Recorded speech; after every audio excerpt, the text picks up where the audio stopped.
പറയുന്നത് എല്ലാം ചിത്തിൻ്റെ സങ്കല്പം എന്നാണ്.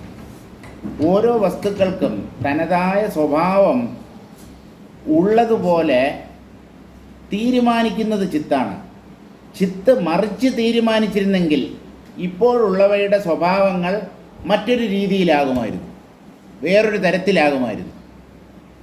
അപ്പോൾ ബോധത്തിൻ്റെ സങ്കല്പത്തിനനുസരിച്ച് അനുഭവം, അതാണ് ബോധം, സങ്കല്പം, അനുഭവം, പ്രപഞ്ചാനുഭവം എന്ന് ബാലകൃഷ്ണൻ നായർ സാറ് പറയുന്നത്. അറിയുന്നവൻ അറിയപ്പെടുന്നതിനെ എങ്ങനെ തീരുമാനിക്കുന്നുവോ അതിൻ്റെ സ്വഭാവം ഇന്നതാണ് എന്ന് തീരുമാനിച്ചാൽ അത് ആ സ്വഭാവത്തോടു കൂടിയതായി കാണപ്പെടും. ആർക്ക്? അനുഭവിക്കുന്ന ചിത്തിന്. അതിന് കുറേ ഉദാഹരണങ്ങൾ പറയുകയാണ്. നമ്മൾ ഇന്നലെ നിർത്തിയത് യഥാ തിമിരികാക്ഷാണാം കേശചന്ദ്രാദിദർശനം ചിദാകാശസ്യ സർഗാദൗ തഥാ പൃഥ്വ്യാദിദർശനം. എങ്ങനെയാണോ തിമിരം ബാധിച്ച കണ്ണുകൾക്ക് ചെറിയ തലനാരിഴ പോലെയും ചെറിയ ഗോളങ്ങൾ പോലെയുമുള്ള കാഴ്ച ശൂന്യതയിൽ കാണപ്പെടുന്നത്, അതുപോലെ ദ്വിചന്ദ്രത്വം, ഒരു ചന്ദ്രൻ രണ്ട് ചന്ദ്രന്മാരെന്ന പോലെ കാണപ്പെടുന്നത്, അതൊക്കെ ഭ്രമമാണ്. വാസ്തവത്തിൽ അവിടെ അങ്ങനെയൊന്നും ഇല്ല. നമ്മുടെ കാഴ്ച അല്ലെങ്കിൽ ദൃഷ്ടിദോഷം കാണാൻ തുടങ്ങിയാൽ ദോഷവും തുടങ്ങും. കാണുന്നത് നിർത്തണം. കാണുക എന്ന് പറഞ്ഞാൽ സങ്കല്പിക്കുക എന്നർത്ഥം. കണ്ണിലൂടെയുള്ള അനുഭവമാണ് കാണുക, അതുപോലെ മൂക്കിലൂടെയുള്ള അനുഭവമാണ് മണക്കുക എന്നുള്ളത്. ഇങ്ങനെ 5 ഇന്ദ്രിയങ്ങളിലൂടെയും ഉള്ള കാണൽ അല്ലെങ്കിൽ അനുഭവിക്കൽ നിർത്തിയാൽ ഉള്ളത് പ്രകാശിക്കും. ഉള്ളത് എപ്പോഴും പ്രകാശിച്ചുകൊണ്ടിരിക്കുകയാണ്. പക്ഷെ അത് അറിയപ്പെടാതെ പോകാൻ കാരണം ഈ മനസ്സ് ഇടയ്ക്ക് കയറി വന്ന് ആവശ്യമില്ലാത്ത സങ്കല്പങ്ങളൊക്കെ ഉണ്ടായി വസ്തു മറയ്ക്കപ്പെട്ടതുപോലെയായിത്തീരുന്നു. വസ്തുവിന് മറവില്ല, അത് മറയുന്നില്ല, അതിനെ മറയ്ക്കാൻ സാധ്യമല്ല. പക്ഷേ ഉള്ളതിനെ ഉള്ളതുപോലെ അറിയാൻ പറ്റാതാക്കി തീർക്കാൻ ഈ ഭ്രമദൃശ്യങ്ങൾക്ക് കഴിവുണ്ട്. അതുകൊണ്ട് സങ്കല്പത്തെ ഉപശമിപ്പിക്കുക, മനസ്സ് അടങ്ങണം. തിമിരം ബാധിച്ച കണ്ണുകൾക്ക് ആകാശത്തിൽ അല്ലെങ്കിൽ ശൂന്യതയിൽ, അതിനെയാണ് നമ്മൾ കേശോണ്ട്രം എന്ന് പറയുന്നത്. കേശോണ്ട്രം, ആ വാക്ക് ഓർമ്മിച്ചോളുക. അതായത് നമ്മൾ പകലിൽ നല്ല വെളിച്ചമുള്ള ഒരു സ്ഥലത്ത് തറയിലോ കട്ടിലോ ഇങ്ങനെ നിവർന്ന് കിടന്നിട്ട് ഉത്തരത്തിലേക്ക് നോക്കരുത്. ഉത്തരത്തിൻ്റെയും നമ്മുടെ കണ്ണിൻ്റെയും ഇടയ്ക്കുള്ള ആ ഭാഗത്ത് ശ്രദ്ധ കേന്ദ്രീകരിച്ചാൽ ചെറിയ ഗോളങ്ങൾ പോലെയുള്ള ചെറിയ ചെറിയ ഉരുണ്ട വസ്തുക്കൾ ഇങ്ങനെ ഉയരുകയും താഴുകയും ചെയ്യുന്നത് പോലെ കാണാം. അതുപോലെ ചെറിയ തലനാരിഴ പോലെയുള്ള എന്തൊക്കെയോ പുഴുക്കൾ പോലെയോ എന്തൊക്കെയോ ഇങ്ങനെ ഉള്ളതുപോലെ നമുക്ക് കാണാൻ പറ്റും. അതൊക്കെ ദൃഷ്ടിദോഷമാണ്, അതൊന്നും വാസ്തവമല്ല. അതുപോലെ ഒരു ചന്ദ്രൻ രണ്ട് ചന്ദ്രന്മാരായി കാണപ്പെടുന്നത്, ഇതെല്ലാം ഭ്രമമാണ്. ചിദാകാശസ്യ സർഗാദൗ തഥാ പൃഥ്വ്യാദി ദർശനം. ചിദാകാശം മാത്രമേ ഉള്ളൂ. ആ ചിദാകാശം സൃഷ്ടിയുടെ ആരംഭത്തിൽ ഭൂമി മുതലായവയെ അറിയാൻ ആരംഭിച്ചു. എല്ലാം നിൽക്കുന്നത് ആകാശത്തിലാണ്. ആകാശം എന്നുള്ളത് മനസ്സിൽ തോന്നുന്ന ഒരു അനുഭവമാണ്. ആകാശത്തെ അറിയുന്നത് മനസ്സാണ്. മനസ്സ് എന്ന് പറഞ്ഞാൽ സങ്കല്പം. ഈ സങ്കല്പം പൊന്തുന്നത് ബോധത്തിൽ നിന്നാണ്. അങ്ങനെ പഞ്ചഭൂതങ്ങളെയും പ്രപഞ്ചത്തെയും ചിദാകാശം സങ്കല്പിച്ചതുകൊണ്ട് അവ സത്യമെന്ന പോലെ കാണപ്പെടുന്നു. ഇനി നമുക്ക് 4-ാമത്തെ ശ്ലോകം വായിക്കാം. യഥാസങ്കൽപ്പനഗരം ധാര്യമാണം ന ദൃശ്യത്തെ ധാര്യതേ ധാര്യതേ തഥോർവ്യനുഭവശ്ചിതേഹ. എങ്ങനെയാണോ ഒരാൾ മനസ്സിൽ ഒരു നഗരത്തെ സങ്കല്പിക്കുന്നത്, അല്ലെങ്കിൽ ഏതെങ്കിലും വസ്തു അല്ലെങ്കിൽ വ്യക്തി മനസ്ഥലത്തിൽ നമ്മൾ ഒന്നിനെ സങ്കല്പിക്കുമ്പോൾ താത്കാലികമായി അതവിടെ ഉണ്ട് എന്ന് തോന്നും. എന്നാൽ അവിടെ വസ്തുക്കളോ വ്യക്തികളോ ഒന്നുമില്ല. സങ്കല്പത്തിൽ ഉള്ളതുപോലെ തോന്നുന്നവ ഇല്ലാത്തവയാണ്, വാസ്തവമല്ല. എന്നാൽ ഒന്നിനെ ദൃഢമായി സങ്കല്പിക്കുമ്പോൾ ആ സങ്കല്പിക്കുന്ന വേളയിൽ അത് സത്യമെന്ന പോലെ അനുഭവപ്പെടുന്നു. സങ്കല്പത്തിലുള്ള ഒരു നഗരം അത് നമ്മുടെ മനസ്സിൽ ഉള്ളതുപോലെ നാം അനുഭവിക്കുമ്പോഴും അതില്ലാത്തതാണ്. ഇല്ലാത്തതാണെങ്കിൽ എങ്ങനെ അനുഭവപ്പെടുന്നു? ദിവസേന സ്വപ്നം കാണുന്ന നമ്മൾ ഈ ചോദ്യം ചോദിക്കരുത്. സ്വപ്നത്തിൽ കാണപ്പെടുന്ന പദാർത്ഥങ്ങൾ അല്ലെങ്കിൽ സ്വപ്ന ദൃശ്യങ്ങൾ എന്തെങ്കിലും ഉണ്ടായിട്ടാണോ നമ്മൾ അവയെ അനുഭവിക്കുന്നത്? അപ്പോൾ ഇല്ലാത്തത് അനുഭവപ്പെടുമോ എന്നുള്ള ചോദ്യത്തിന് അനുഭവപ്പെടാനുള്ള സാധ്യതയുണ്ട്. ഉണ്ടെന്നോ ഇല്ലെന്നോ തീരുമാനിക്കുന്നത് കാണുന്നവനാണ് അല്ലെങ്കിൽ അനുഭവിക്കുന്നവനാണ്, അതായത് ചിത്താണ്. ചിത്ത് പ്രപഞ്ചത്തിന് സത്യത്വം നൽകിയാൽ, പ്രപഞ്ചത്തെ വാസ്തവമാണെന്ന് തീരുമാനിച്ചാൽ, ആ തീരുമാനം കാരണമായി പ്രപഞ്ചം ചിത്തിന് സത്യം എന്ന പോലെ കാണപ്പെടും. ഇതേ ചിത്ത് തത്വവിചാരത്തിലൂടെ പ്രപഞ്ചം മിഥ്യയാണ് എന്ന് തീരുമാനിച്ചു ഉറച്ച് ഇല്ലാത്തതാണ് ഞാൻ അനുഭവിച്ചു കൊണ്ടിരിക്കുന്നത് എന്ന തീരുമാനത്തിൽ, എന്ന നിശ്ചയത്തിൽ എത്തിച്ചേരുമെങ്കിൽ ആ വ്യക്തി അല്ലെങ്കിൽ ആ ചിദംശം അല്ലെങ്കിൽ ആ ജീവൻ, ആ ചിദംശമായ ജീവന് ഈ പ്രപഞ്ചം മിഥ്യയായി അനുഭവപ്പെടും. ഇതിൽ ഒരു സംശയവും വേണ്ട. നമ്മുടെ തീരുമാനം, നമ്മുടെ കാഴ്ചപ്പാട്, നമ്മുടെ വീക്ഷണം, അതിനനുസരിച്ചിരിക്കും നമ്മുടെ അനുഭവം. പ്രപഞ്ചം സത്യമോ മിഥ്യയോ എന്നുള്ള അനുഭവം. ഇപ്പോൾ എല്ലാവരും ഒരുപോലെ അജ്ഞാനികളായതുകൊണ്ട് എല്ലാവരും പ്രപഞ്ചത്തിന് സത്യത്വം നൽകുന്നു, പ്രപഞ്ചം വാസ്തവമാണെന്ന് കരുതി ജീവിക്കുന്നു. എന്നിട്ട് ഇവരെല്ലാവരും കൂടെ ഒറ്റക്കെട്ടായി പറയുന്നു, ഞങ്ങളെല്ലാം ഒരുപോലെ അനുഭവിക്കുന്നു, അതുകൊണ്ട് ഈ പ്രപഞ്ചം സത്യം. തെറ്റാണ്. 1000 മണ്ടന്മാർ പരീക്ഷ എഴുതി, 1000 പേരും ഒരു ഗണിത പ്രശ്നത്തിൻ്റെ ഉത്തരം തെറ്റായി ക്രിയ ചെയ്തപ്പോൾ തെറ്റായിട്ടാണ് അവർക്ക് ഉത്തരം കിട്ടിയത്.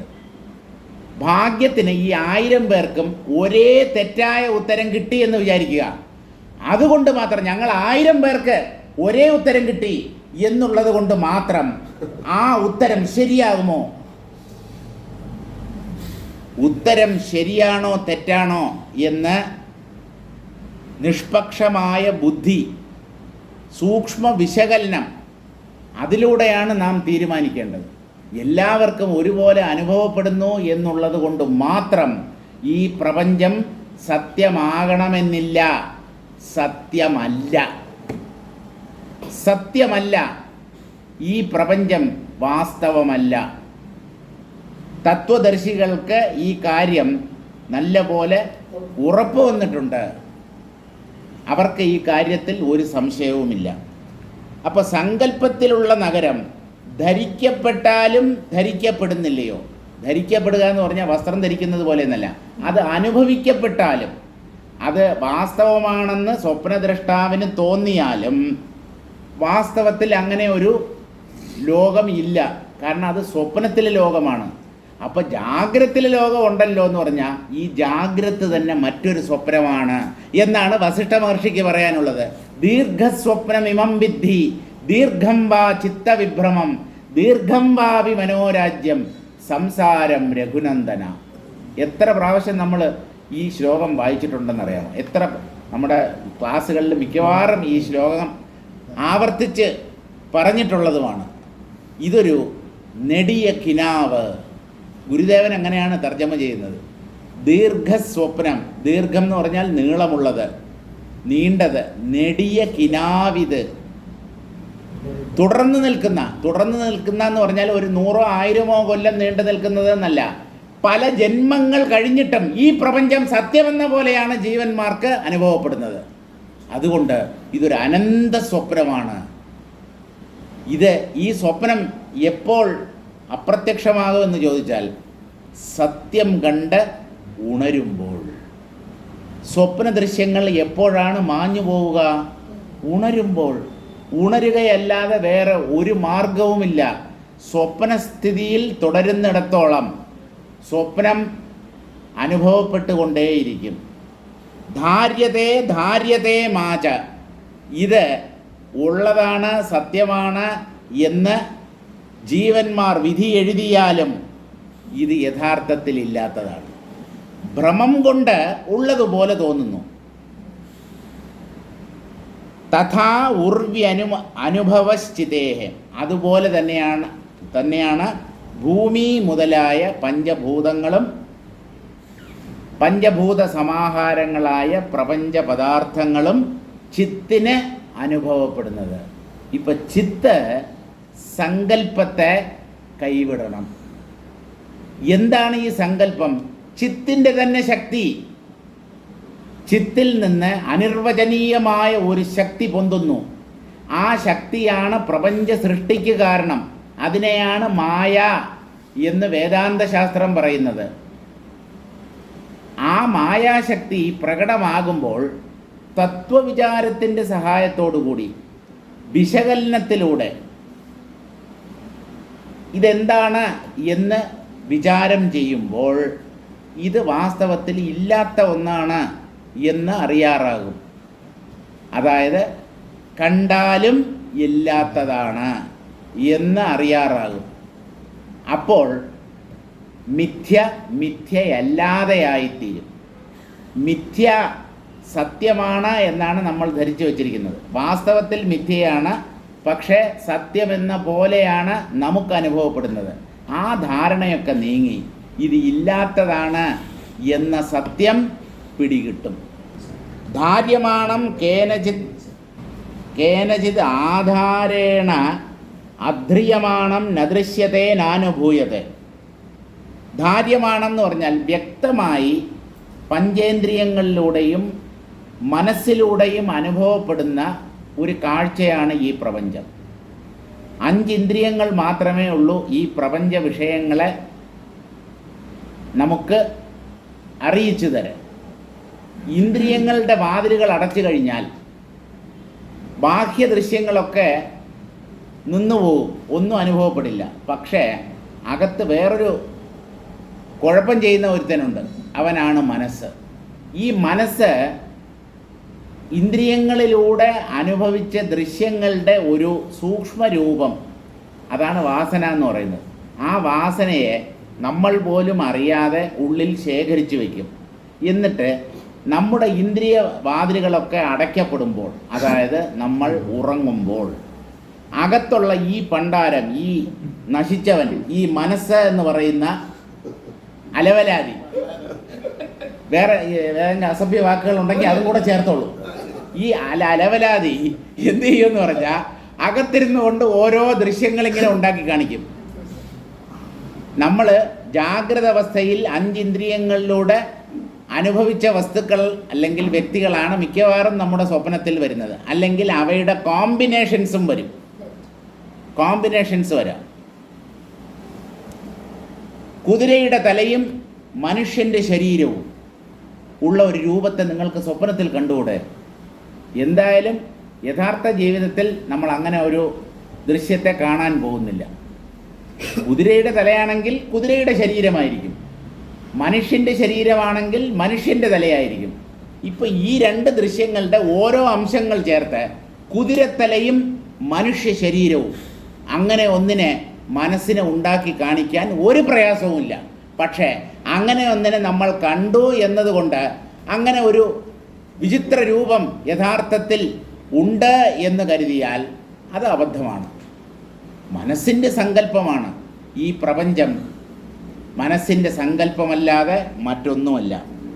ഇങ്ങനെ വ്യക്തമായി നമ്മൾ അറിയുമ്പോഴും സ്വപ്ന ദൃശ്യങ്ങൾ വാസ്തവങ്ങളല്ല.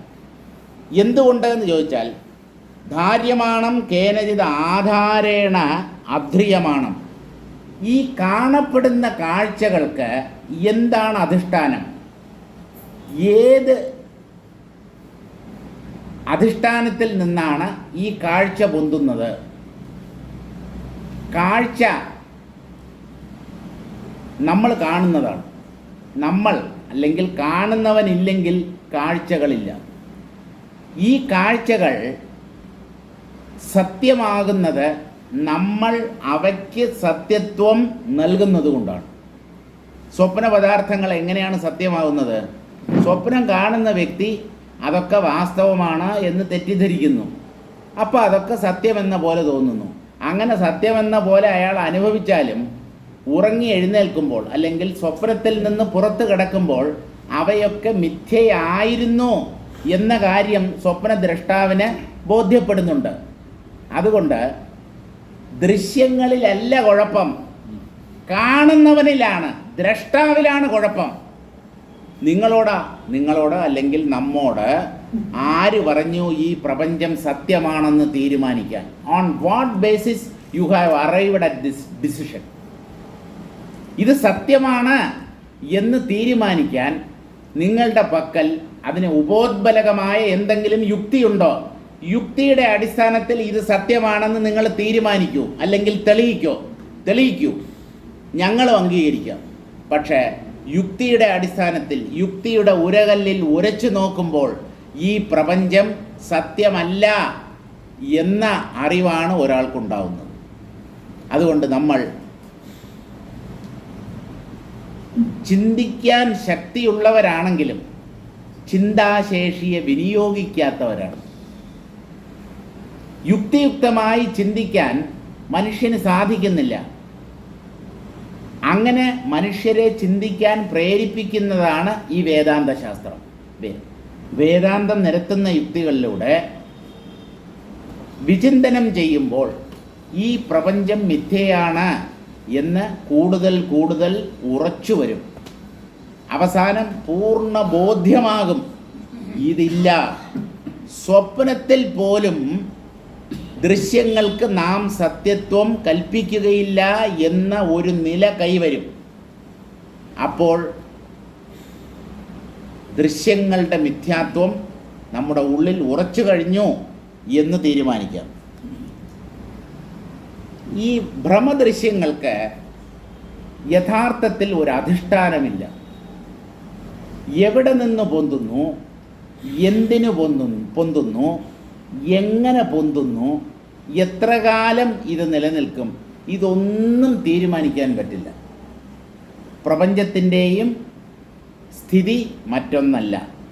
അതുകൊണ്ട് ഈ പ്രപഞ്ച ദൃശ്യത്തെ ധരിക്കുന്ന ഒരധിഷ്ഠാനം ഇല്ലാത്തത് കൊണ്ട്, അങ്ങനെ ഒന്നിനെ നമ്മൾ അനുഭവിക്കാത്തത് കൊണ്ട് ഈ പ്രപഞ്ചം അധിഷ്ഠാനമില്ലാതെ വെറുതെ കാണപ്പെടുന്ന ഒരു ഭ്രമമാണ് എന്ന് തീരുമാനിക്കണം.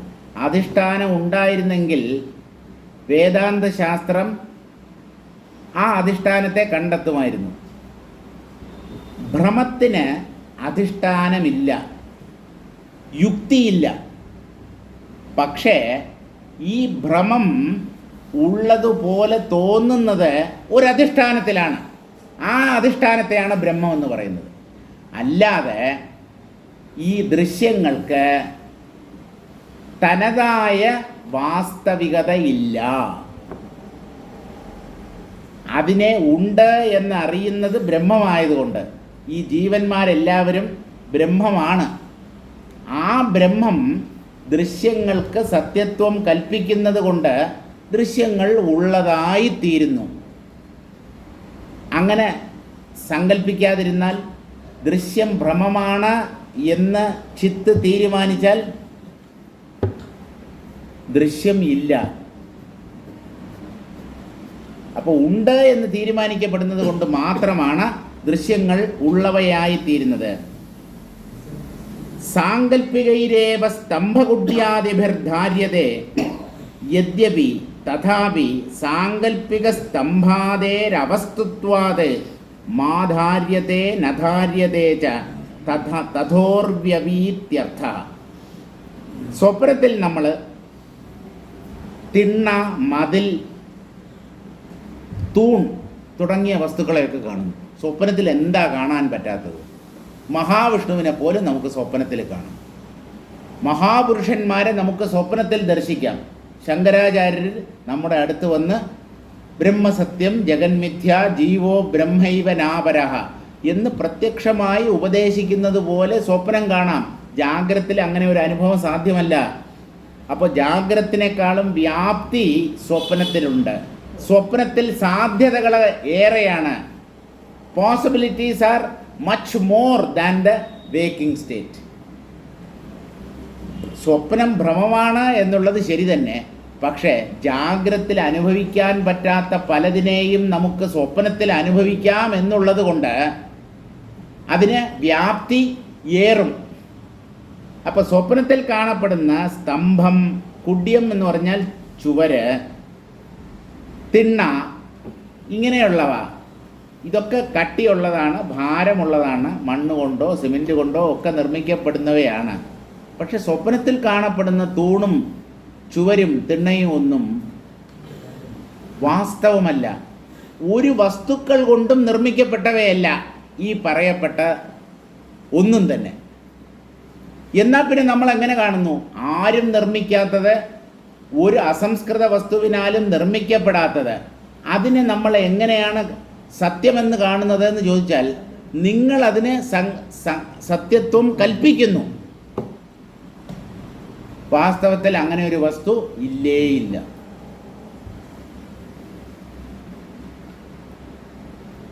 അപ്പോൾ സ്വപ്നത്തിൽ ഇതൊക്കെ വാസ്തവമാണ്, സ്വപ്ന ദൃശ്യങ്ങളെല്ലാം വാസ്തവമാണ് എന്ന് ഒരു വ്യക്തി വ്യക്തമായി അനുഭവിച്ചാലും സാങ്കല്പിക സ്തംഭാദേരവസ്തുത്വാത്, സങ്കല്പത്തിൽ കാണപ്പെടുന്ന തൂൺ മുതലായവ സങ്കല്പം നീങ്ങിയാൽ അപ്രത്യക്ഷമാകും.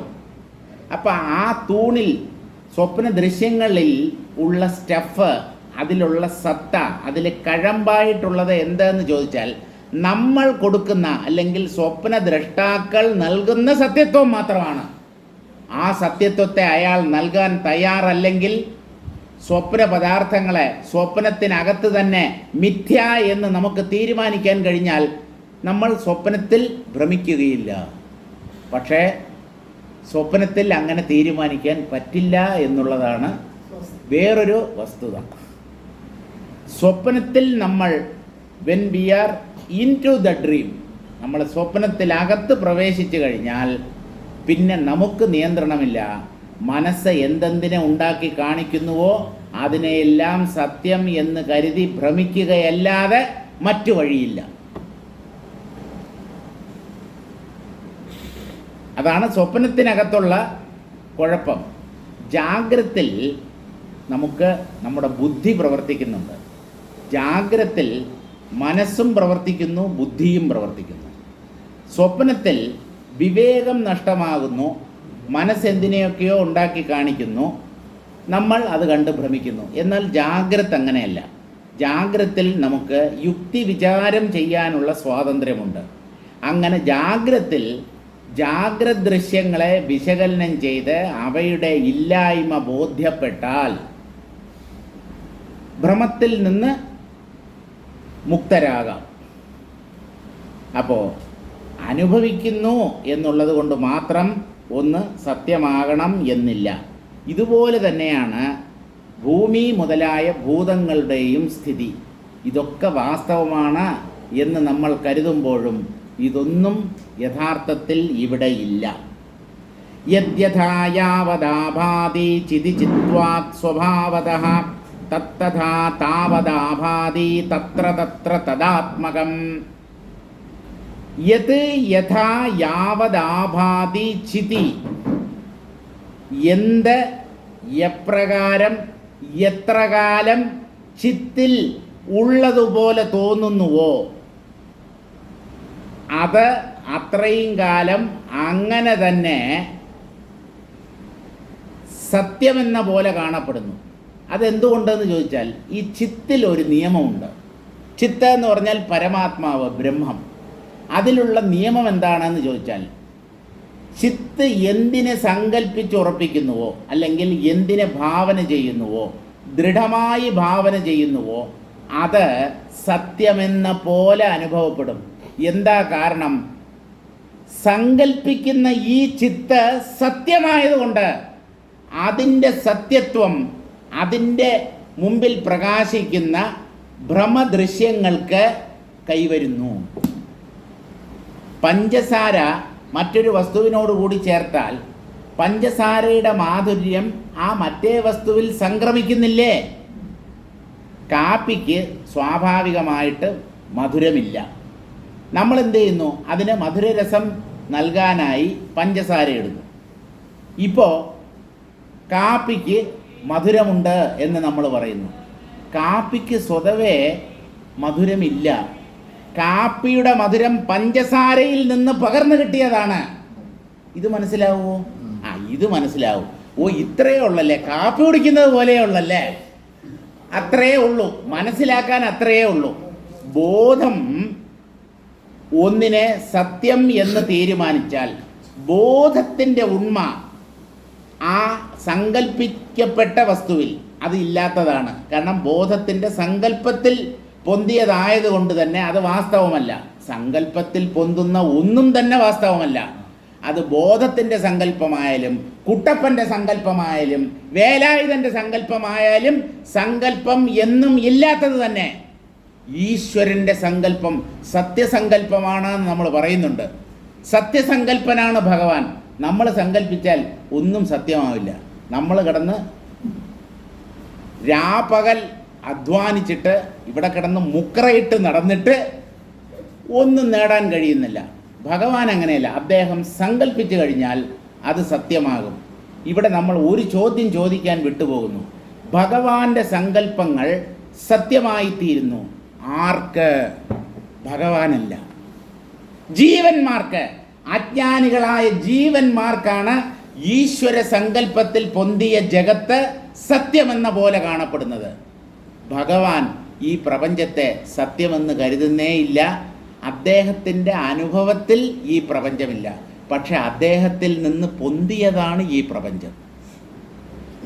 ബ്രഹ്മത്തിൽ നിന്ന് പൊന്തിയത് ബ്രഹ്മത്തിന് അനുഭവപ്പെടുന്നില്ല. എന്തുകൊണ്ടെന്ന് ചോദിച്ചാൽ, ഇതാണ് മായ എന്ന് പറയുന്നത്. ബ്രഹ്മത്തെ മായ ഗ്രസിക്കുന്നില്ല. മായയ്ക്ക് ബ്രഹ്മത്തെ ഭ്രമിപ്പിക്കാനുള്ള കഴിവില്ല. പക്ഷേ ഈ മായ എന്ന് പറയുന്നത് ബ്രഹ്മശക്തിയാണ്. ബ്രഹ്മശക്തി കൊണ്ട് ബ്രഹ്മം ബാധിക്കപ്പെടുന്നില്ല. പക്ഷേ മായാ കാര്യങ്ങളായ ജീവന്മാർ ആ മായാശക്തിക്ക് വശംവദരായിത്തീരുന്നു. അപ്പോൾ ചിത് സ്വഭാവതഃ ചിത്വാത് സ്വഭാവതഃ. ചിത്വം എന്ന് പറഞ്ഞാൽ ചിത്തിൻ്റെ സ്വഭാവം. ചിത്തിൻ്റെ സ്വഭാവം എന്താണെന്ന് ചോദിച്ചാൽ, മനസ്സ് സങ്കല്പിക്കുന്ന ഒന്നിനെ ചിത്ത് സത്യം എന്ന പോലെയാക്കി തീർക്കും, അല്ലെങ്കിൽ അതിന് സത്യത്വം പകർന്നു കൊടുക്കും. അതാണ് ചിത്തിൻ്റെ സ്വഭാവം. ആ ചിത്വം എന്നുള്ള സ്വഭാവമുള്ളത് കൊണ്ട് ചിച്ഛക്തിയായ മായ എന്തെന്തിനെ ഉണ്ടാക്കി കാണിക്കുന്നുവോ അതെല്ലാം, അങ്ങനെയുള്ള ഓരോന്നും അപ്രകാരം എത്ര കാലം ആ സങ്കല്പത്തിന് ദൃഢതയുണ്ടോ അത്രയും കാലം അതെല്ലാം ഉള്ളതുപോലെ കാണപ്പെടുന്നു. എവിടെയാണോ നിങ്ങൾ ഒന്നിനെ ഉണ്ടെന്ന് അറിയുന്നത് അവിടെ അത് ഉള്ളതുപോലെയായിത്തീരും. എന്തും ഉള്ളതായിത്തീരുന്നത് സങ്കല്പത്തിലാണ്. സങ്കല്പത്തിന് ഒരു വസ്തുവിന് ഉണ്മ നൽകാനുള്ള കഴിവില്ല. ഉണ്മ, പ്രകാശം അത് ബോധത്തിന് മാത്രം സ്വന്തം. മനസ്സുണ്ടാക്കി കാണിക്കുന്ന ഇല്ലാത്ത കാഴ്ചകൾക്ക് സത്യത്വം നൽകുന്നത് ഉണ്മ സ്വരൂപമായ ബ്രഹ്മമാണ്. അതുകൊണ്ട് എവിടെ എന്തിനെ എങ്ങനെ മനസ്സ് ഭാവന ചെയ്യുന്നു അതിനെ അങ്ങനെ അവിടെ അപ്രകാരം ബ്രഹ്മം പ്രകാശിപ്പിക്കുന്നു. ബ്രഹ്മത്തിന് പ്രകാശിപ്പിക്കാൻ മാത്രമേ അറിയാവൂ. ബ്രഹ്മത്തിന് ദൃശ്യങ്ങളുടെ രൂപീകരണത്തിൽ പങ്കില്ല. ഈ ദൃശ്യങ്ങളെ ഉണ്ടാക്കി കാണിക്കുന്നത് മായയാണ്. പക്ഷേ മായ ഉണ്ടാക്കി കാണിക്കുന്ന എന്തിനേയും പ്രകാശം സ്വരൂപമായ ചിത്ത് പ്രകാശിപ്പിക്കും. മായാകാര്യങ്ങളെ വിശേഷിച്ച് പ്രകാശിപ്പിക്കാൻ ചിത്തൊന്നും ചെയ്യുന്നില്ല. സാന്നിധ്യത്തിൽ മായാകാര്യങ്ങൾ പൊന്തുമ്പോൾ അതൊക്കെ ചിത്തിൻ്റെ പ്രകാശ വലയത്തിൽപ്പെടുന്നു എന്ന് പറഞ്ഞാൽ എല്ലാം ഉള്ളതായിത്തീരുന്നു. ഇതാണ് സത്യം. തത്തഥാ താവതാഭാതി തത്ര തത്ര തദാത്മകം. ഓരോന്നിനെയും എന്ത് സ്വഭാവത്തോടു കൂടിയതായി മനസ്സ് സങ്കല്പിക്കുന്നോ ആ സ്വഭാവം അതിന് ഉള്ളതുപോലെ ചിത്ത് പ്രകാശിപ്പിക്കുന്നു. അങ്ങനെയാണ് കല്ലിന് ഭാരം തോന്നുന്നത്. പഞ്ഞിക്ക് ഭാരമില്ലാതാകുന്നതും സങ്കല്പത്തിലൂടെയാണ്. വെള്ളം എന്തുകൊണ്ട് ദ്രവരൂപത്തിലിരിക്കുന്നു? ഓക്സിജൻ, ഹൈഡ്രജൻ മുതലായ വാതകങ്ങൾ എന്തുകൊണ്ട് വാതക രൂപത്തിലിരിക്കുന്നു? കല്ല്, മണ്ണ് മുതലായ ഖരവസ്തുക്കൾ എന്തുകൊണ്ട് ഖരരൂപത്തിലിരിക്കുന്നു? പുളി എന്തുകൊണ്ട് പുളി രസത്തോടു കൂടിയിരിക്കുന്നു? കരിമ്പ് എന്തുകൊണ്ട് മധുരിക്കുന്നു? കൈപ്പയ്ക്ക എന്തുകൊണ്ട് കയ്ക്കുന്നു? ഉപ്പിന് ആ ഉപ്പ് രസം എങ്ങനെയാണ് കിട്ടിയത്? മിണ്ടരുത്. ഒന്നിനും ഒന്നും കിട്ടിയിട്ടില്ല. ഇതൊന്നും വാസ്തവമല്ല. പക്ഷേ ഇതിനെയൊക്കെ ഉണ്ട് എന്ന് തീരുമാനിക്കാൻ മണ്ടന്മാരായ ജീവന്മാർ ഈ ഭൂമുഖത്തോ അല്ലെങ്കിൽ മറ്റേതെങ്കിലും പ്രദേശങ്ങളിലോ ഉള്ളിടത്തോളം കാലം ആ മണ്ടന്മാരുടെ മുമ്പിൽ ഈ പ്രപഞ്ചം സത്യമായി അനുഭവപ്പെടും. അത് പ്രപഞ്ചത്തിൻ്റെ മിടുക്കല്ല, കാണുന്നവൻ്റെ കഴിവുകേടാണ്. നിങ്ങളിത് നല്ലതുപോലെ മനസ്സിലാക്കണം. കാണുന്നവൻ്റെ കഴിവുകേടാണ് പ്രപഞ്ചത്തിന് സത്യത്വം നൽകുന്നത്. കാണുന്നവൻ തൻ്റെ സ്വരൂപത്തെ അറിഞ്ഞാൽ കാഴ്ചകളെല്ലാം മാഞ്ഞു പോകും. പിന്നെ ഒന്നിനെക്കുറിച്ചും ഒരു ചോദ്യവും അവശേഷിക്കുകയില്ല.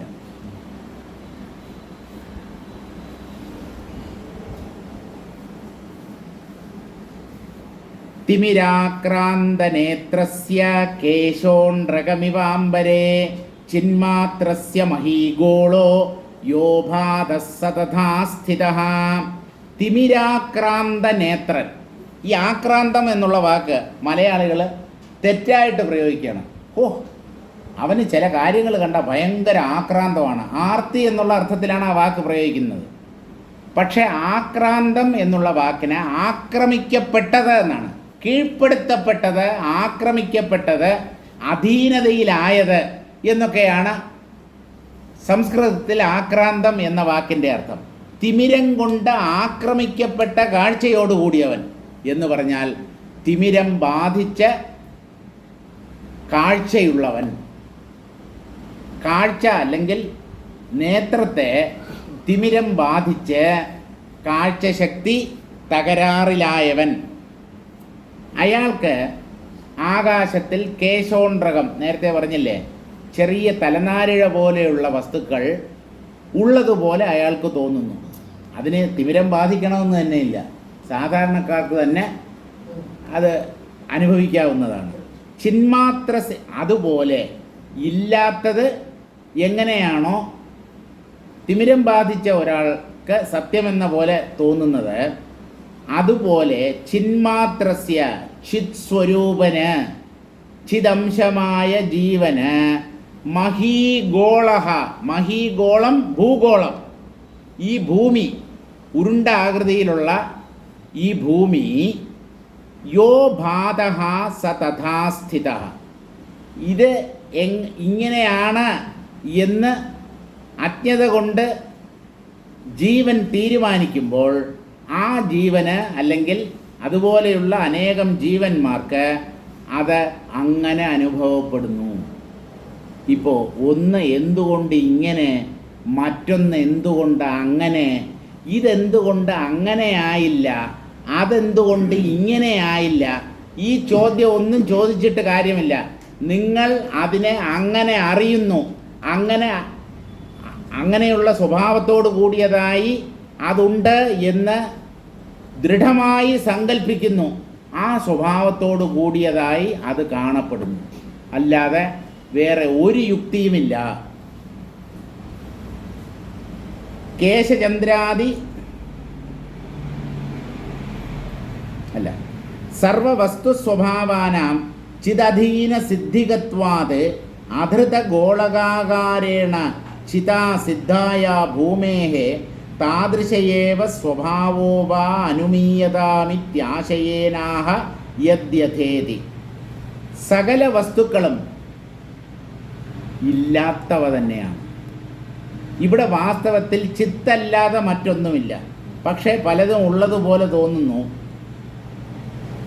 ചിത്തിൽ മറ്റൊന്നിനും പ്രവേശമില്ല. അത് സാന്ദ്രമാണ്, ഘനീഭവിച്ച ബോധമാണത്. അതുകൊണ്ട് അതിൽ മറ്റൊന്നും ഉണ്ടാവാനുള്ള സാധ്യതയില്ല. അപ്പോൾ എന്തുകൊണ്ട് ഈ പ്രപഞ്ചം സത്യമെന്ന പോലെ കാണപ്പെടുന്നു എന്ന് ചോദിച്ചാൽ, ചിത്തിൻ്റെ അധീനതയിൽ ഒരു സിദ്ധിയുണ്ട്. അതെന്താണെന്ന് ചോദിച്ചാൽ, ചിത്ത് എന്തിനെ അറിയാൻ തുടങ്ങുന്നുവോ അത് ഉള്ളതുപോലെയായിത്തീരും.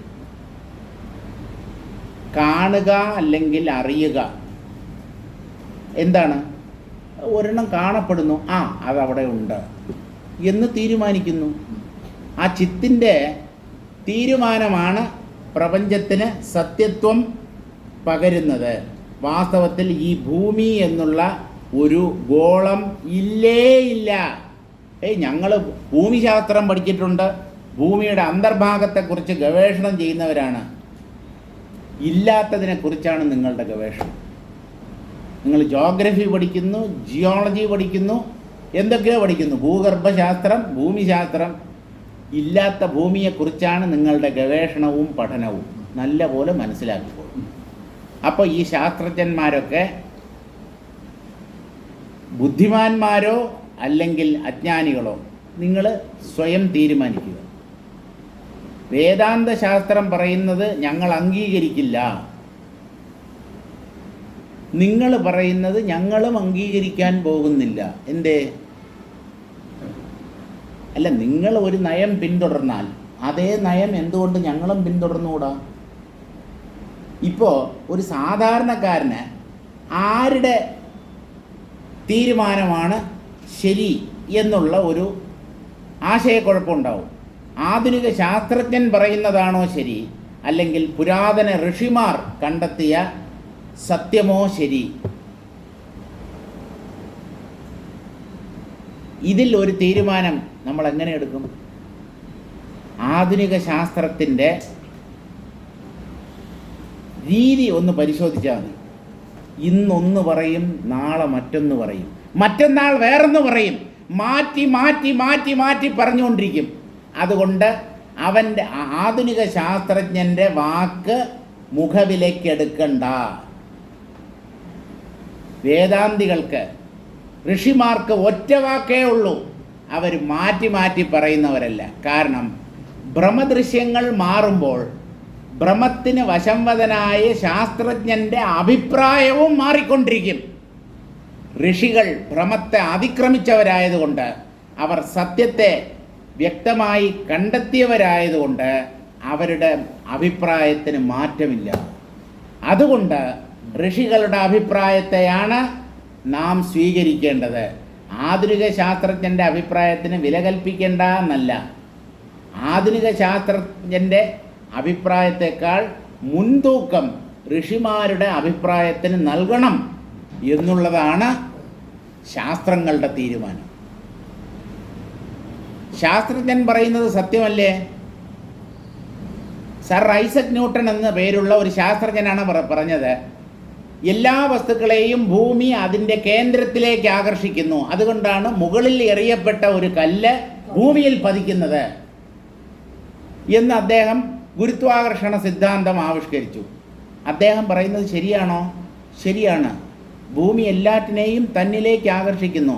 അല്ലെങ്കിൽ ആകാശത്തിലേക്ക് എറിഞ്ഞ കല്ല് അതിലേ അങ്ങ് തിരിച്ചു വരാതെ ഒറ്റപ്പോക്ക് പോയാൽ പോരായിരുന്നോ?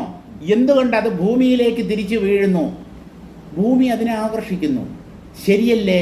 ശരിയാണ്. പക്ഷേ ഈ ഭൂമിയും ഗുരുത്വാകർഷണവും ഒന്നും വാസ്തവമല്ല എന്ന സത്യം ഋഷിമാർ കണ്ടെത്തിയിട്ടുണ്ട്. അപ്പൊ ഇല്ലാത്ത ഭൂമിയാണോ ആകർഷിക്കുന്നത്? ഇല്ലാത്ത സ്ത്രീ പ്രസവിക്കുമോ? സ്വപ്നത്തിൽ നാം ഒരു ഗർഭിണിയെ കാണുന്നു, അവര് പ്രസവിക്കുന്നു. ആ ഗർഭിണിയും അവരുടെ പ്രസവവും പ്രസവത്തിലൂടെ പുറത്തു വന്ന കുഞ്ഞും എല്ലാം കള്ളമല്ലേ ഉണർന്നെഴുന്നേറ്റാൽ? അപ്പോൾ ഈ ആധുനിക ശാസ്ത്രങ്ങൾക്ക് അല്ലെങ്കിൽ ഓരോരോ ശാസ്ത്രശാഖകൾക്ക് സാപേക്ഷമായ സത്യത്വം മാത്രമേ ഉള്ളൂ. അന്തിമമായ സത്യം വേദാന്ത ശാസ്ത്രം കണ്ടെത്തിയിട്ടുള്ള സത്യമാണ്. അതിനേക്കാളും വലിയ ഒരു സത്യമില്ല. നമ്മുടെ തലത്തിൽ, ഈ ദ്വൈത തലത്തിൽ ചില സിദ്ധാന്തങ്ങളും നിയമങ്ങളും ഒക്കെ ശാസ്ത്രജ്ഞന്മാർ കണ്ടുപിടിച്ചിട്ടുണ്ട്. അത് ഈ ലോകത്തിന് ആപ്ലിക്കബിൾ ആണ്. ഇവിടെ ജീവിക്കുമ്പോൾ അതൊക്കെ സത്യമാണ് എന്ന് വിചാരിച്ച് നിങ്ങൾ കഴിഞ്ഞോളണം. അതൊക്കെ ശരിയുമാണ്. വിശന്നാൽ ഭക്ഷണം കഴിക്കണം, ഭക്ഷണം കഴിച്ചാൽ വിശപ്പ് മാറും. സത്യമല്ലേ? സത്യമാണ്. പക്ഷേ സ്വപ്നത്തിൽ ഉള്ള വിശപ്പിന് സ്വപ്നത്തിലുള്ള ഭക്ഷണം എങ്ങനെ പരിഹാരമാകുന്നുവോ അതുപോലെയേ ഉള്ളൂ ഇത്. സ്വപ്നത്തിലെ വിശപ്പ് വാസ്തവമാണോ? വയറ് നിറച്ച് ഉണ്ടിട്ട് ഒരാൾ കടന്നുറങ്ങുന്നു. സ്വപ്നത്തിൽ വിശന്ന് വലഞ്ഞവനെ പോലെ അയാൾ അലഞ്ഞു നടക്കുന്നു. സ്വപ്നത്തിൽ ഒരു ഹോട്ടൽ, അവിടെയുള്ള ഭക്ഷണം കഴിക്കുന്നു. സ്വപ്നത്തിലുള്ള വിശപ്പ് മാറുന്നു. സ്വപ്നത്തിലുള്ള വിശപ്പ് മാറാൻ സ്വപ്നത്തിലുള്ള ഭക്ഷണം സഹായിച്ചില്ലേ? അതുകൊണ്ട് സ്വപ്നം സത്യമാണ് എന്ന് ആരെങ്കിലും കരുതുമോ? അപ്പോൾ ദ്വൈത തലത്തിൽ അഥവാ ഭ്രമതലത്തിൽ ഓരോന്നിനും അതിൻ്റേതായ പ്രാധാന്യമുണ്ട്. പക്ഷേ ഇതെല്ലാം മൊത്തത്തിൽ ഒരു ഭ്രമമാണ് എന്നറിയാം. അപ്പോൾ ഇവിടെ പിതൃക്കളുണ്ടോ, ദേവന്മാരുണ്ടോ, അസുരന്മാരുണ്ടോ, പുണ്യമുണ്ടോ, പാപമുണ്ടോ, ത്രിമൂർത്തികളുണ്ടോ, വൈകുണ്ഠം, ബ്രഹ്മലോകം, കൈലാസം തുടങ്ങിയ ഭുവനങ്ങളുണ്ടോ? ഇവിടെ എന്താണ് ഇല്ലാത്തത്? നിങ്ങളൊന്ന് പറയൂ. ബോധം എന്തിനെ സങ്കല്പിക്കുന്നുവോ അത് ഉള്ളതുപോലെ അനുഭവപ്പെടും. അപ്പം ഈ ഉണ്ടോ ഇല്ലയോ എന്നുള്ള ചോദ്യത്തിന് പ്രസക്തിയില്ല. നിങ്ങൾക്ക് വേണോ? നിങ്ങൾക്ക് വേണമെങ്കിൽ ദൃഢമായി സങ്കല്പിക്കൂ, അത് ഉള്ളതായി അനുഭവപ്പെടും. നിങ്ങൾക്ക് ഉള്ളതായി അനുഭവിച്ചാൽ പോരെ. നമ്മൾ ഈ ഉണ്ടെന്ന് പറയുന്നുണ്ടല്ലോ, എന്തിൻ്റെ അടിസ്ഥാനത്തിലാണ് നമ്മളത് പറയുന്നത്? ഉണ്ട് എന്ന് ഞാൻ അനുഭവിക്കുന്നത് കൊണ്ട് അത് ഉള്ളതാവുന്നു അല്ലേ? ഉണ്ടെന്ന് അനുഭവിക്കാൻ ബോധത്തിന് ശക്തിയുണ്ട്. എന്തിനേയും ഉണ്ടെന്ന് അനുഭവിക്കാനുള്ള ശക്തി അതിനുണ്ട്. ഇല്ലാത്തതിനെ പോലും ഉണ്ടെന്ന് അനുഭവിക്കാനുള്ള ശക്തി അതിനുണ്ട്. അപ്പോൾ ഈ ലോകത്ത് എന്താണ് അസാധ്യമായിട്ടുള്ളത്? ഇവിടെ നടക്കാൻ പറ്റില്ല, ഇങ്ങനെ ഒന്ന് അസാധ്യം, ഇങ്ങനെ സംഭവിക്കാൻ സാധ്യതയേ ഇല്ല, അങ്ങനെയൊന്നും തീരുമാനിക്കണ്ട. ഇവിടെ എന്തും നടക്കാം, എപ്പോഴും നടക്കാം, എവിടെയും നടക്കാം, ആർക്കും സംഭവിക്കാം. പക്ഷേ യഥാർത്ഥത്തിൽ ഒന്നും സംഭവിക്കുന്നില്ല. ഇതൊക്കെ സ്വപ്ന ലോകത്തിനകത്ത് നടക്കുന്ന സംഭവങ്ങൾ പോലെ മിഥ്യയാണ്. അപ്പോൾ ചിത്തിൻ്റെ ഒരു ശക്തി അല്ലെങ്കിൽ സിദ്ധി അതെന്താണെന്ന് ചോദിച്ചാൽ, എന്തിനേയും ഉള്ളതാക്കി തീർക്കാൻ അതിന് കഴിയും. കാരണം ഉണ്ടെന്ന് അനുഭവിക്കാൻ കഴിവുള്ള ഒരേ തത്വം ചിത്താണ്. അങ്ങനെ ഒരു സിദ്ധി ചിത്തിനുള്ളത് കൊണ്ട് ആ ചിത്ത് ഭൂമി സത്യമാണ്, ഇത് ഗോളാകൃതിയിലാണ് എന്ന് തീരുമാനിച്ചാൽ ഭൂമി അങ്ങനെ അനുഭവപ്പെടും. ചിതാസിദ്ധായ ഭൂമേഹേ താദൃശയേവ സ്വഭാവഃ. എന്തുകൊണ്ട് ഭൂമി ചതുരാകൃതിയിൽ കാണപ്പെടുന്നില്ല?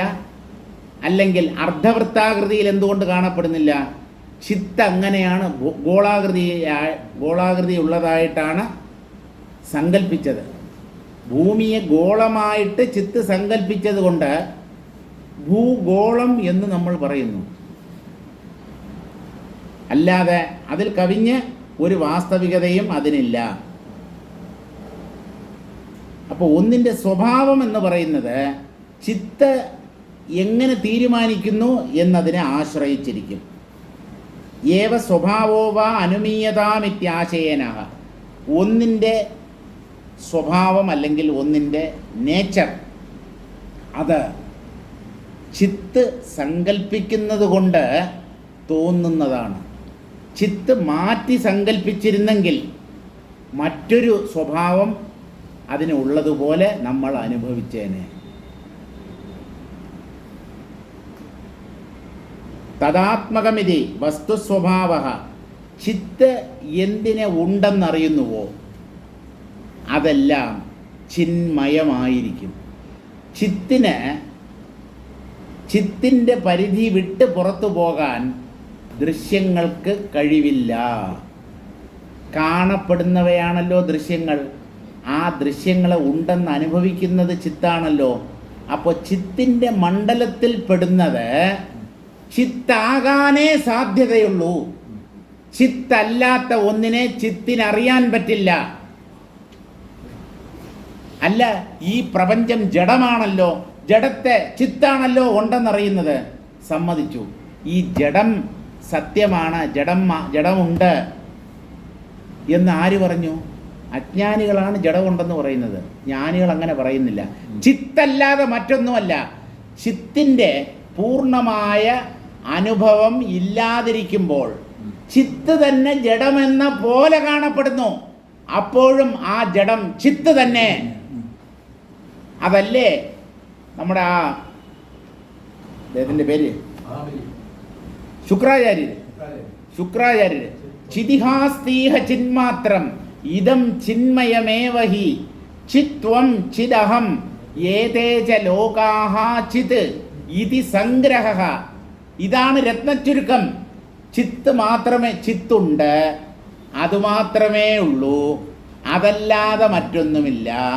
നീയും അത് തന്നെ, ഞാനും അത് തന്നെ, ഈ ദൃശ്യങ്ങൾ, പ്രപഞ്ച പദാർത്ഥങ്ങൾ എല്ലാം അത് തന്നെ. ഇതാണ് ചുരുക്കം. കൂടുതലൊന്നും അറിയാനില്ല. പക്ഷേ ഈ ലളിതമായ കാര്യം പിടികിട്ടാൻ ചിലപ്പോൾ നമുക്ക് ഒരുപാട് പുസ്തകങ്ങൾ വായിക്കേണ്ടി വരും, ഒരുപാട് പ്രഭാഷണങ്ങൾ കേൾക്കേണ്ടിയും വരും. അത് നമ്മുടെ തലവിധി. ഒന്നും കേൾക്കാതെ, ഒന്നും വായിക്കാതെ ഈ സത്യത്തെ നേടിയ അപൂർവം ചില ഭാഗ്യവാന്മാരുണ്ട്. രമണ മഹർഷിയെ പോലെ ഒന്നും വായിച്ചിട്ടില്ല, ഒരു വേദാന്ത കൃതിയും വായിച്ചിട്ടില്ല, ആത്മാനുഭവം നേടി. നമുക്ക് വേണമെങ്കിൽ പറയാം, അദ്ദേഹത്തിൻ്റെ പൂർവ്വജന്മങ്ങളിൽ അദ്ദേഹം പലതും വായിച്ച് സാധനകളൊക്കെ ചെയ്തിട്ടുള്ള വ്യക്തിയായിരിക്കും. അത് നിങ്ങളുടെ സങ്കല്പം. എല്ലാം സങ്കല്പത്തിനകത്ത് പെടുന്നത് കൊണ്ട് അത് സത്യമാണ് എന്ന് കരുതുന്നതിൽ തെറ്റൊന്നുമില്ല. വാസന സംസ്കാരം അതാണ് ഒരു മനുഷ്യൻ്റെ ജീവിതത്തെ നിയന്ത്രിക്കുന്നത്. നമ്മുടെ വാസനകൾക്കനുസരിച്ച് നമ്മൾ പ്രവർത്തിച്ചുകൊണ്ടേയിരിക്കും. വാസനകളെ മാറ്റിമറിക്കാതെ ജീവിതത്തിൽ പരിവർത്തനം സാധ്യമല്ല. നല്ലവൻ എന്തുകൊണ്ട് നന്മയുടെ വഴിയിൽ തന്നെ സഞ്ചരിക്കുന്നു? ദുഷ്ടനെ എന്തുകൊണ്ട് ആരൊക്കെ വിചാരിച്ചിട്ടും നന്നാക്കാൻ പറ്റുന്നില്ല? ഈടോ, അത് അവൻ്റെ സങ്കല്പം, അവൻ്റെ തീരുമാനം, അവൻ്റെ വാസന. അവൻ ആ വഴിയിലേ പോവൂ. അത് നല്ലവനായാലും ദുഷ്ടനായാലും അവരവരുടെ സങ്കല്പം, സംസ്കാരം എന്നൊന്നുണ്ട്. ആ മാർഗത്തിലൂടെയേ അവർ സഞ്ചരിക്കൂ. അതിൽ നിന്ന് കാര്യമായ വ്യത്യാസമൊന്നും ആര് വിചാരിച്ചാലും മാറ്റാൻ പറ്റില്ല. അതുകൊണ്ടാണ് ഈ ജ്ഞാനികൾ, എത്രയോ ആൾക്കാർ, അനേകം ജ്ഞാനികൾ ഈ ഭൂമുഖത്ത് അവതരിച്ചിട്ടും ഈ ലോകം ഇത്ര വഷളായി തുടരുന്നത് അതുകൊണ്ടാണ്. ഒരു പ്രയോജനവുമില്ല.